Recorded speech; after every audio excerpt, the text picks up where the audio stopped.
Assalamualaikum warahmatullahi wabarakatuh. Pada kesempatan kali ini kita akan membahas basis data terdistribusi oleh saya sendiri, Kita Islamianto Firdaus, NRP 21031 21031 dengan dosen pembimbing Rank Asmara Eskom UJA.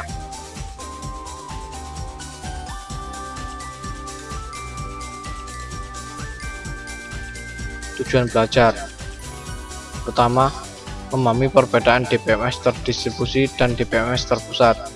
Kedua, memahami arsitektur basis data terdistribusi. Ketiga, memahami penyimpanan data katalog data pada sistem terdistribusi. Kemudian memahami query, join, dan optimasi query pada DBMS terdistribusi. Kemudian memahami bagaimana mengubah data, melakukan logging data pada DBMS terdistribusi. Kemudian memahami bagaimana menangani kegagalan pada sistem terdistribusi. Pendahuluan: pada basis data terdistribusi, data disimpan pada beberapa tempat atau site. Setiap tempat diatur dengan suatu DBMS yang berjalan secara independen. Properti pada basis data terdistribusi: pertama, independen data terdistribusi, yaitu pemakai tidak perlu mengetahui letak suatu data.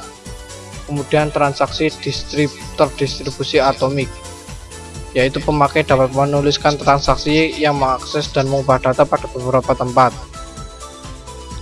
Tipe data terdistribusi: terdapat dua tipe data terdistribusi, yaitu homogen, yaitu suatu di mana setiap tempat menjalankan tipe DBMS yang sama. Kedua, heterogen, suatu sistem di mana setiap tempat yang berbeda menjalankan DBMS yang berbeda, atau relasional DBMS atau non-relasional DBMS. Arsitektur basis data terdistribusi: terdapat dua arsitektur alternatif DBMS terdistribusi, yaitu arsitektur client server, kemudian arsitektur collaboration server. Arsitektur client server: sistem client server memiliki satu atau lebih proses klien dan proses server, dan juga sebuah proses klien dapat mengirim query pada sembarang proses server. Klien bertanggung jawab pada interface user, sedangkan server mengatur data dan mengeksekusi transaksi. Berikut adalah diagram mengenai arsitektur client server, di mana query dilakukan pada klien dan klien dapat melakukan pada sembarang proses server. Arsitektur client server. Alasan ini menjadi populer karena pertama, implementasi yang relatif sederhana karena pembagian fungsi yang baik dan server yang tersentralisasi. Kemudian mesin server yang mahal sehingga utilitasnya tidak terpengaruh pada interaksi pemakai. Kemudian klien dapat menjalankan interface berbasis grafis sehingga lebih mudah dibandingkan dengan interface server yang tidak user friendly. Arsitektur client server.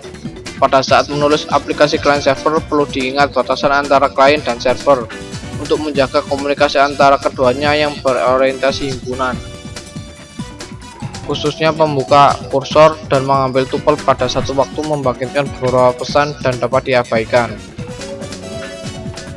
Arsitektur collaboration server. Collaboration server digunakan untuk mengurangi perbedaan yang digunakan oleh alternatif arsitektur client server. Terdapat sekumpulan server berbasis data yang menjalankan transaksi data lokal yang bekerja sama mengeksekusi transaksi pada beberapa server. Jika server menerima query yang membutuhkan akses ke data pada server lain, sistem akan membangkitkan query yang dieksekusi server lain dan mengambil hasilnya bersama untuk menggabungkan menjadi query asal. Penyimpanan data pada sistem terdistribusi, yaitu relasi disimpan pada beberapa tempat. Pengaksesan relasi yang disimpan pada remote site mengakibatkan biaya melewatkan pesan. Untuk menguranginya, sebuah relasi dipartisipasi atau difragmentasi ke beberapa tempat di mana fragmen tersebut sering diakses. Fragmentasi. fragmentasi terdiri dari relasi yang dibagi ke relasi atau fragmen yang lebih kecil dan mengirim fragmen tersebut ke beberapa tempat. Terdapat dua macam fragmentasi, yaitu fragmentasi horizontal dan fragmentasi vertikal, di mana fragmentasi horizontal adalah setiap fragmen terdiri dari sebuah subset baris dari relasi asal. Kemudian untuk fragmentasi vertikal, yaitu setiap fragmen terdiri dari sebuah subset kolom dan relasi asal. Replika merupakan proses menyimpan beberapa kopi dari sebuah relasi atau fragmen relasi. Keseluruhan relasi dapat direplikasikan pada satu tempat atau lebih. Berikut adalah ilustrasi dari replikasi.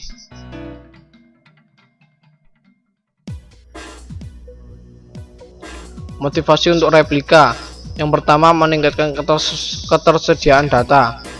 Jika sebuah tempat yang berisi replika melambat, kita dapat menemukan data yang sama pada tempat lain. Jika kopi lokal dari relasi yang di remote tersedia, maka tidak terpengaruh saluran komunikasi yang gagal. Evaluasi query yang lebih cepat, karena dapat menggunakan kopi lokal dari relasi termasuk ke remote site. Manajemen katalog terdistribusi. Menyimpan data terdistribusi pada beberapa tempat dapat menjadi sangat kompleks dengan nama yang berbeda. Menyimpan data bagaimana relasi difragmentasi dan replikasi, bagaimana fragmen relasi didistribusikan ke beberapa tempat dan disimpan. Query terdistribusi. Fragmentasi horizontal.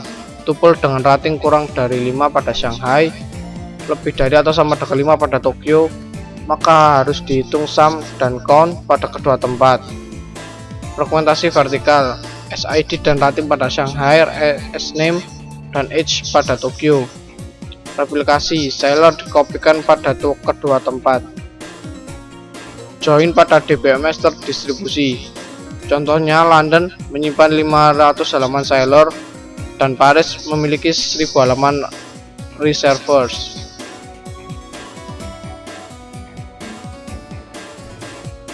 Semi join. Teknik ini ditujukan untuk mengurangi jumlah tuple reservers yang dikirim dengan mengurangi biaya komputasi dan proyeksi pengiriman dan untuk biaya pengiriman relasi reserver penuh. Idenya terdiri dari beberapa langkah berikut. Yang pertama, di London, proyeksikan seller ke kolom join dan kirimkan ke Paris. Di Paris, lakukan join pada proyeksi seller dengan reserves. Hasil join disebut reduksi dari reserves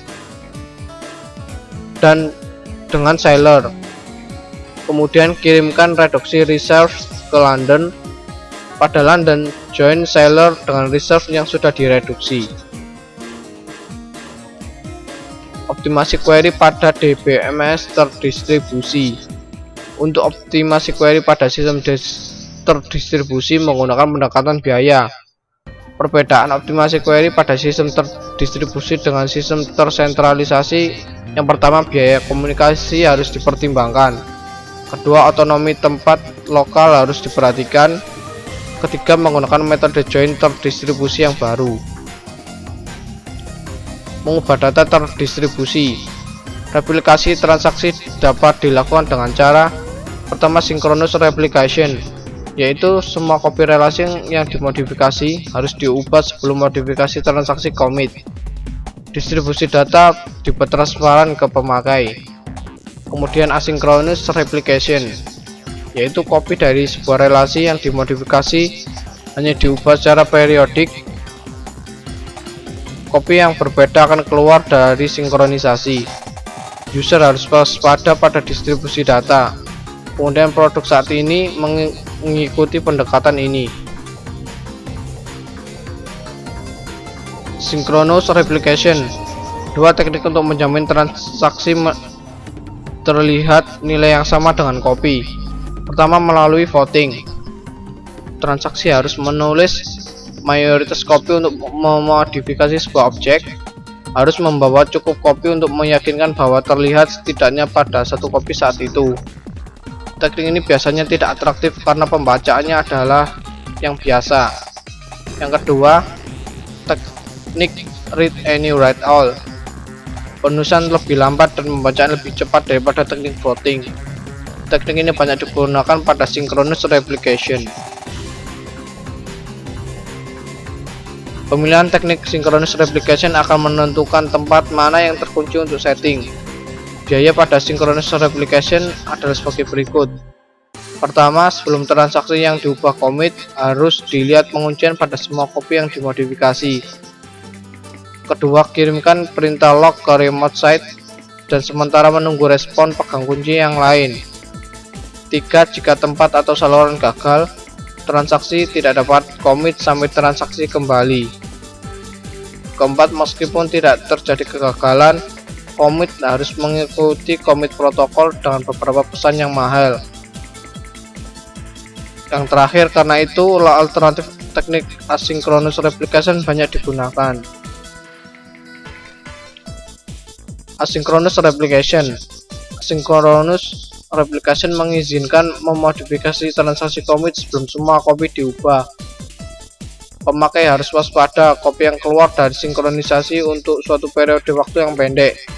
Lalu teknik asynchronous replication menggunakan dua pendekatan, yaitu primary site dan peer-to-peer replication. Perbedaannya terletak pada berapa banyak kopi yang dapat diubah atau kopi master. Peer-to-peer replication, yaitu lebih dari satu kopi dari suatu objek dapat menjadi sebuah master.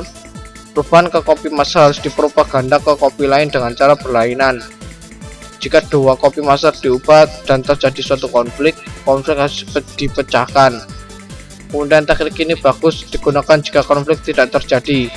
Misal, setiap tempat master memiliki fragmen disjoint dan memiliki pengubahan dimiliki oleh satu master pada satu waktu. Primary site replication, yaitu tepat satu kopi dari suatu relasi sebagai primary copy atau master copy. Replika pada tempat lain tidak langsung diubah, kemudian primary copy dipublikasikan, lalu tempat lain menjalankan fragmen ke relasi ini. Terdapat beberapa kopi sekunder. Isu utama adalah bagaimana pengubahan primary copy dapat dipropaganda ke kopi sekunder. Hal ini dapat dilakukan dengan dua langkah. Langkah pertama, ambil pengubahan yang diubah dengan transaksi commit. Lalu langkah kedua, aplikasikan perubahan tersebut. Implementasi primary site pada asynchronous replication. Isu utama dalam mengimplementasikan primary site replication adalah menentukan berapa banyak perubahan ke primary copy dipropaganda ke kopi sekunder. Perubahan biasanya dipropaganda dalam dua langkah, yaitu capture dan apply. Perubahan dibuat dengan transaksi commit ke primary copy yang diidentifikasi selama langkah capture dan dipropaganda ke kopi sekunder selama langkah apply. Mengimplementasikan langkah capture. Langkah capture diimplementasikan dengan satu dari dua pendekatan, yaitu log based capture dan procedural capture. Long based capture, log menyimpan recovery, digunakan untuk membangkitkan change data table atau CDT. Jika hal ini dikerjakan ketika log terakhir ditulis ke disk, harus menghapus perubahan ke subsequent yang dihentikan transaksi. Procedural capture, itu satu prosedur yang secara otomatis dibangkitkan mengerjakan capture. Implementasi capture dengan log based capture baik karena lebih murah dan lebih cepat, tapi harus memahami detail dari property log. Mengimplementasikan langkah apply. Proses apply pada tempat sekunder secara periodik mengakibatkan perubahan ke tabel CDT dari primary state dan mengubah kopi. Periode didefinisikan oleh timer atau pemakai atau aplikasi. Replika dapat dipandang lebih dari relasi yang dimodifikasi. Jika hal ini terjadi, replika terdiri dari pengubahan pandangan material yang naik sebagai perubahan relasi. Long based capture ditambah apply yang terus-menerus akan meminimalkan delay pada propaganda perubahan. Lalu procedural capture ditambah dengan application driven apply merupakan cara yang fleksibel untuk perubahan proses. Logging pada sistem terdistribusi. Untuk menangani penguncian objek pada beberapa tempat digunakan cara yaitu sektoralisasi, yaitu suatu tempat melakukan semua penguncian dan membuka kunci untuk semua objek. Lalu primary copy, yaitu semua penguncian untuk suatu objek dikerjakan pada tempat primary copy dari objek tersebut. Untuk pembacaan membutuhkan akses ke tempat terkunci sebaik tempat di mana objek disimpan. Kemudian cara yang ketiga yaitu terdistribusi penuh, yaitu penguncian untuk suatu kopi dilakukan pada tempat di mana kopi disimpan. Hal ini mengunci semua tempat pada saat menulis objek. Distribute deadlock detection, setiap tempat menangani local wait for graph. Deadlock global akan terjadi jika local graph tidak membentuk siklus seperti dapat dilihat pada gambar di bawah, menunjukkan terjadi deadlock global. Untuk mendeteksi deadlock digunakan 3 solusi, yaitu sentralisasi, yaitu mengirim semua local graph ke suatu tempat. Hierarki, yaitu mengorganisasi tempat ke dalam suatu hierarki dan mengirim local graph ke parent dan hierarki. Timeout, yaitu menghentikan transaksi untuk jika menunggu terlalu lama. Distributed recovery, proses pemulihan pada DBMS terdistribusi lebih kompleks daripada DBMS tersentralisasi karena sebab berikut. Pertama, terjadi kegagalan yang baru. Kemudian jika subtransaksi dari satu transaksi mengeksekusi tempat yang berbeda, semua atau tidak ada yang harus dikomit. Hal ini memerlukan komit protokol untuk menangani hal tersebut. Suatu lock ditangani pada setiap tempat, sebagaimana pada DBMS tersentralisasi, dan aksi komit protokol ditambahkan pada lock. Two-phase commit, itu tempat di mana transaksi asal disebut koordinator, sedangkan tempat lain di mana transaksi mengeksekusi disebut subordinate. Jika sebuah transaksi ingin commit, maka koordinator mengirimkan pesan prepare ke semua subordinate. Subordinate memaksa menulis rekaman log abort atau prepare dan mengirim suatu pesan no or yes ke koordinator. Jika koordinator menerima pesan yes, maka koordinator memaksa menulis suatu rekaman log commit dan mengirim pesan commit ke semua subordinate. Sebaliknya, memaksa menulis rekaman log abort dan mengirim pesan abort. Subordinate memaksa menulis rekaman log abort atau commit berdasarkan pesan yang didapat, kemudian mengirim pesan ACK ke koordinator. Koordinator menulis rekaman log N setelah mendapatkan semua pesan ACK. Restart setelah suatu kegagalan pada suatu tempat. Jika kita memiliki rekaman log commit atau abort untuk transaksi T tetapi tidak mempunyai rekaman N, maka harus redo atau undo T. Jika tempat ini koordinator untuk T, tetap kirimkan pesan commit atau abort ke subordinate sampai pesan ACK.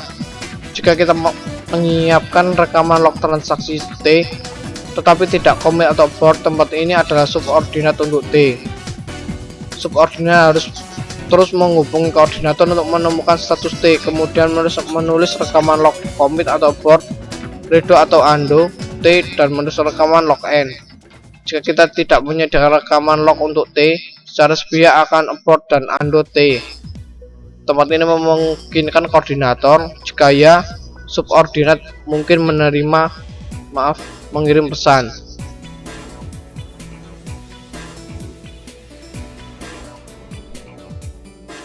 Jika koordinator untuk transaksi gagal, subordinate akan memilih yes. Pada saat itu T akan ditolak. Meskipun jika semua ordinat saling mengetahui, maka transaksi akan diblok sampai saat dari subordinat memilih no.